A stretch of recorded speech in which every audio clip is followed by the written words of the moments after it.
Assalamualaikum warahmatullahi wabarakatuh, sahabat Air Movie. Melanjutkan dari episode sebelumnya, malam itu di Kervanserai, sekelompok bandit berkata, "Kita telah menghasilkan banyak uang baru-baru ini. Ya, kita akan memeras lebih banyak lagi. Kemana kita akan pergi selanjutnya? Kita akan mengunjungi semua desa di sekitar untuk diperas. Ya, betul, kantong kita akan penuh dengan koin." Kemudian saat mereka hendak pergi, seorang pelayan berkata, "Hei, kalian telah mengisi perut kalian. Kalian tidak dapat pergi tanpa membayar." Sambil tertawa, para bandit itu mengatakan, lihat dia. Dia berbicara pada kita. Bersyukurlah bahwa kami tidak membunuhmu. Pergi sana." Diperlakukan seperti itu, pelayan itu berkata, "Jika kalian tidak membayar, jangan datang ke sini lagi. Tidak ada makanan yang gratis." Lalu para bandit itu mengatakan, "Mungkin aku akan bayar, mungkin juga tidak. Itu bukan urusanmu. Mulutmu terlalu besar untuk seorang pemilik penginapan. Mari kita urus dia." Kemudian saat para bandit itu hendak membunuhnya, seketika utusan dari Ghazan Han menghentikan mereka dengan berkata, "Tinggalkan anak itu." Merasa tidak terima, mereka pun menyerang. Kemudian pertarungan pun terjadi di sana. Tidak lama Balet datang membantu. Seketika mereka pun berhasil menghabisi para bandit tersebut. Kemudian Bala berkata, "Komandan dari Ghazan Han, apakah kau Esrigun Banu?" Dan gadis itu mengatakan, "Bala Hatun, putri dari Syekh Edebali, istri Osman Bey. Aku mendengar reputasimu dari ayahmu, Syekh Edebali. Dia menitip salam untukmu." Kemudian Bala mengatakan, "Waalaikumsalam. Apakah mereka tahu siapa kamu?" Dan Esrigun menjawab, "Dalam cerita biasa, para pahlawan menyelamatkan putri pemilik penginapan. Tapi hari ini, aku menyelamatkan putra pemilik penginapan." Kalian telah beristirahat cukup lama. Kita datang ke sini untuk memecahkan masalah. Kita bisa pergi sekarang." Kemudian Bala mengatakan kepada pasukannya, "Ayo saudari, beritahu Alpen untuk menyiapkan kereta." Sementara itu, di istana Seljuk, tepatnya di ruang penjara, terlihat Osman tengah berdoa kepada Allah. "Ya Allah yang paling dermawan, ya Allah yang maha pengasih, ya Allah, aku telah datang kepadamu.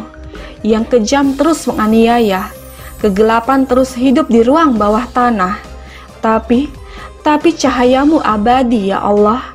Rahmatmu abadi. Ya Allah, selamatkan aku dari kegelapan ini. Kau memiliki semua harta benda dan kedaulatan. Tujuanku adalah jauh dari kejahatan dan kesalahan. Satu-satunya tujuanku adalah menyebarkan ayat-ayat Quran ke seluruh dunia. Ya Allah, tolong aku untuk menyingkirkan semua rintangan yang menghalangi jalanku. Ya Allah, izinkan aku dan keluargaku menjadi hamba Islam.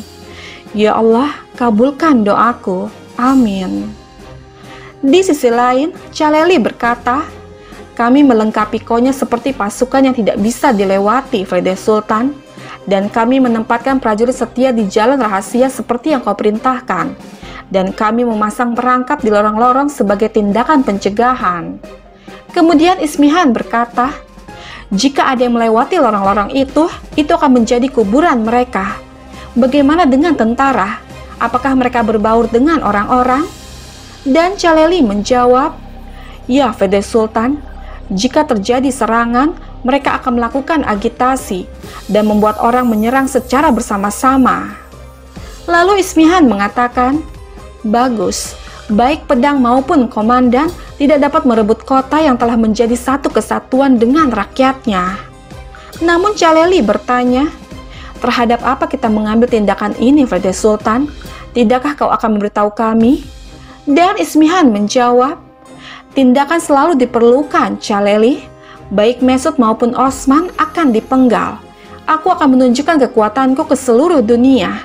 Jadi, jika ada yang bergerak untuk menyelamatkan mereka, aku akan menghancurkan keberanian mereka. Sampai kepala Mesut jatuh, kau akan selalu bersama putraku Sultan. Caleli, beberapa akan berniat meninggalkan istana tanpa Sultan, dan Konya tanpa kepala. Kau akan menenggelamkan mereka dalam darah mereka sendiri. Sekarang, mari kita pergi dan berbicara dengan putraku Sultan sebelum eksekusi besok." Namun Jaleli mengatakan, Sultan Aladin tidak ada di kamarnya. Mendengar ini Ismihan bertanya, "Di mana dia?" Namun Jaleli hanya terdiam. Sahabat kita kembali lagi ke Osman. Tidak lama sesosok pria berjubah datang menghampirinya, yang ternyata dia adalah Sultan Aladin. Kemudian Osman bertanya, "Ada apa, Yang Mulia Sultan? Kau ingin melihat hambamu Osman di penjara bawah tanah?" Dan Sultan Aladin menjawab, "Baik aku tidak menganggap Osman sebagai pelayanku, dan Osman tidak menerimaku sebagai seorang sultan. Kau hanyalah seorang pengkhianat, Osman." Lalu Osman mengatakan, "Yang Mulia Sultan, negara tidak diperintah olehmu, tetapi oleh Velde Sultan. Semua prajurit mematuhinya, tapi kau mengabaikan itu, dan aku tidak bisa melayani itu." Kemudian Sultan Aladin bertanya, "Lalu, apa yang dilakukan oleh si pengkhianat Neman itu? Dia melindungi tahtaku dan melawan para perusuh negara. Konon, Neman adalah musuh, dan bagaimana denganmu, sekutu, Osman?" Dan Osman menjawab, "Yang Mulia Sultan, aku adalah musuh semua orang yang menentang Turki dan Islam, tapi kau mengklaim aku sebagai perusuh. Jadi, beritahu aku, kerusuhan apa yang aku lakukan?" Dan Sultan Aladin menjawab, "Melawanku, Osman." Lalu Osman mengatakan, "Sultan Aladin, aku tidak memiliki permusuhan terhadapmu, tapi kau mengabaikan permainan jahat Velde Sultan. Baiklah, katakan padaku, bagaimana kau naik tahta?" Mendengar ini Sultan Aladin berbalik tanya, "Apakah sekarang kau mempertanyakan legitimasi kesultananku?" Dan Osman menjawab, "Sultan Mesud ingin membebaskan Konya.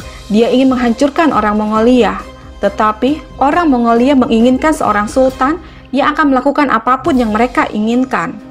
Jadi, Velde Sultan membuat kesepakatan dengan orang Mongolia. Begitulah caramu naik tahta, Yang Mulia Sultan.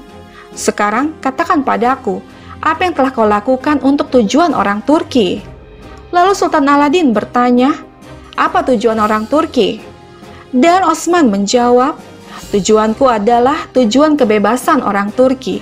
Jika Konya akan direbut, maka perbatasan akan tetap bebas. Jika Konya ingin dihancurkan, maka perbatasan akan naik. Jika satu tangan meninggalkan bendera, tangan yang lain akan membawanya. Begitulah keberadaan kami selama ini, dan begitu juga kami selamanya." Mendengar ini membuat Sultan Aladin hanya terdiam. Sahabat kita beralih sejenak ke Yenisehir. Qamar Abdal berkata, "Tahukah kalian apa yang melemparkan Hazrat Ibrahim ke dalam api?"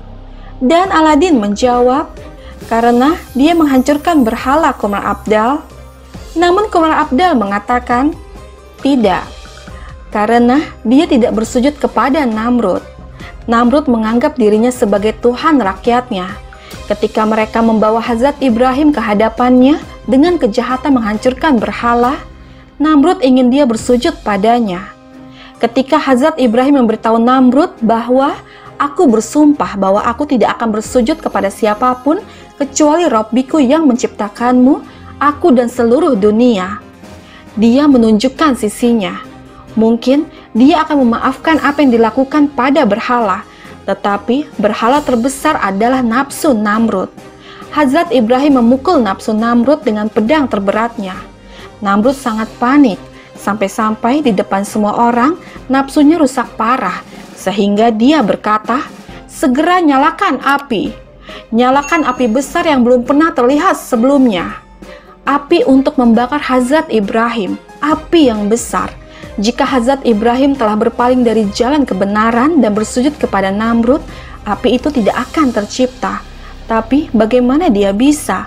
Apakah mungkin untuk berpaling dari kebenaran untuk orang-orang seperti Namrud? Orhan dan Aladin menjawab, "Tidak." Lalu Qamar Abdal mengatakan, "Ya, tentu tidak. Ibrahim merobohkan semua berhala." Ibrahim berteriak bahwa aku tidak suka tenggelam. Aku tidak mengenal Tuhan selain yang kekal dan tak terbatas. Kemudian dia berjalan menuju api yang dinyalakan oleh Namrud, tanpa bayangan ketakutan di hatinya. Apakah kalian tahu kenapa? karena dia tahu bahwa api tidak berarti apa-apa untuk dibakar di dalam dirinya. Beginilah cara kalian menjadi Ibrahim.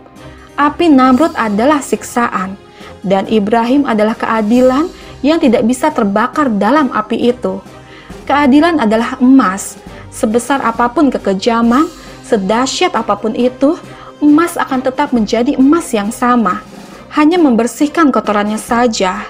Jadi, kita harus menjadi emas seperti Ibrahim, bebas dari semua kotoran, sehingga api Namrud tidak dapat membakar kita. Sahabat kita kembali lagi ke Osman. Dia berkata, Sultan Aladin, Naiman terus mengatur triknya, tapi kau tidak bisa melihatnya. Karena kau tidak bisa melihatnya, membawa panji ini adalah masalah bagimu. Mendengar ini membuat Sultan Aladin sangat kesal dengan berkata, beraninya kau pikir kaunya tidak bisa mempertahankan panji, begitukah? Dan Osman menjawab, ketidakberdayaan berpihak pada musuh dan merusak Turki. Ketidakberdayaan tidak melihat kebenaran, Yang Mulia Sultan. Naiman ingin bekerja sama dengan Tekfur Bursa.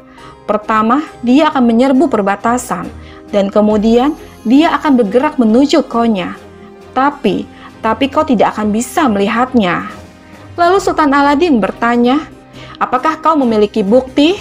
Dan Osman menjawab, tidak perlu bukti, jangan khawatir, aku tidak akan membiarkan itu terjadi. Lalu Sultan Aladin mengatakan, bahkan jika yang kau katakan itu benar, kau tidak akan bisa menghentikan mereka, Osman. Hari ini kau akan dieksekusi. Mendengar ini Osman mengatakan, Yang Mulia Sultan, apakah kami berada di tanah Mongol di mana kau mencoba untuk menghancurkan kami? Dan Sultan Aladin menjawab, ini adalah harga pemberontakanmu. Pada akhirnya singgasana akan menjadi milikku. Konya akan memutuskan rantai bangsa Mongol. Biarkan dia berurusan dengan Tekfur dari Bursa. Aku akan mengakhiri semuanya dalam waktu singkat. Ketika aku tidak pernah menjatuhkan panji Turki, kau seharusnya tidak mencoba mengambil panji itu dariku, Osman. Lalu Osman mengatakan, salah satu tanganmu bersama musuh dan yang lainnya memegang panji. Ini tidak benar, Yang Mulia Sultan. Ini tidak sesuai dengan tujuan orang Turki. Kemudian tanpa mengucapkan sepatah kata apapun, Sultan Aladin pun pergi dari sana. Sahabat, bergabunglah terus bersama kami untuk mengetahui kisah selanjutnya.